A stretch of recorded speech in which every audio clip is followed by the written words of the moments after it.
Hello people, so in this video, you and I were going to what? We are going to be solving this chemistry problem we have on the board. So first things first, if you're in today's class, say present in the comment section. And if you're joining us for the first time, I am Tutor, a scientist, and I simplify maths and physics with a touch of chemistry. So I'll urge you now to engage actively by liking this post, sharing this post, and of course dropping your opinion in the comment section. So now let's go. We have solution. Now let's read the question together. So the question says, if 20 centimeter cube of distilled water, you're talking about water which is chemically purified, is added to what 80 centimeter cube of 0.50 mole per dm cube hydrochloric acid. The concentration of the acid will change to what? You're talking about the concentration of the mixture. So now what do? We have solution.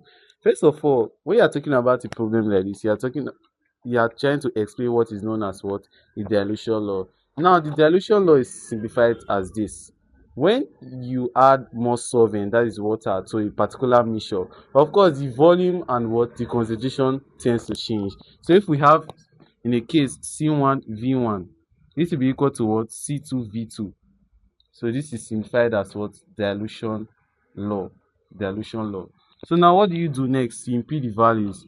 We have the C1 to be what? 0.5 times the initial volume, which is 80, is equal to what?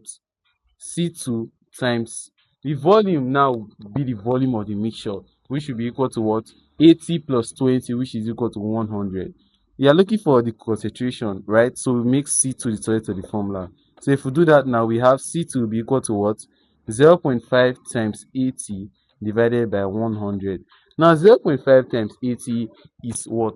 40.0 or 40. So you have 40 divided by what? 100. 0 can cancel 0. 4 divided by 10 is taking decimal point backward once. So this will be equal to what? 0.4 mole per dm cube. 0.4 mole per dm cube is the concentration of the acid that will change. So if you enjoyed this video and if you want more tutorials like this, don't forget to like and also subscribe to our YouTube channel. Bye.